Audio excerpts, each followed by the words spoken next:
రాజకీయం అనేది పెద్ద ఆటని మళ్ళీ ప్రూవ్ చేసింది తమిళనాడు రాజకీయాలు. రోజుకో ట్విస్టులు మెరుపులతో సాగుతున్న రాజకీయ ముఖ చిత్రం చిక్కుముడి వేసింది. 50% ప్లస్ 1 సీట్స్ రావాలనే కండిషన్. దీని అవసరం ఏంటో తెలుసుకుందాం. ఈ వీడియో లాస్ట్ వరకు చూడండి మరియు మా ఛానల్ని సబ్స్క్రైబ్ చేయండి యాజ్ వెల్ as ఫాలో చేయండి. ఏ లెజిస్లేచర్ పార్టీ అయినా గవర్నమెంట్ ఫామ్ చేసిన వాళ్ళు బిల్ పాస్ చేయడానికి సగం అంటే 50% మెంబర్స్ సపోర్ట్ కావాలి. హౌస్లో నో కాన్ఫిడెన్స్ మోషన్ పార్టీ నిలవాలన్నా గవర్నమెంట్ నిలబడి ఉండాలన్నా మినిమం 50% మెంబర్స్ సపోర్ట్ చేయాలి.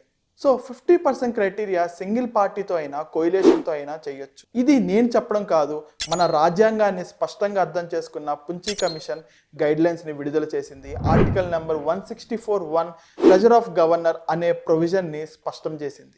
ప్రభుత్వాలు కూలిపోకుండా రాజ్య స్థాపన చేస్తూ రాజ్యాంగబద్ధంగా సంక్షేమ దిశగా నడపాలంటే 50% రూల్ కంపల్సరీ. మరి తమిళనాడు గవర్నర్ అగేల్కర్ గారు చేసింది కరెక్టేనా?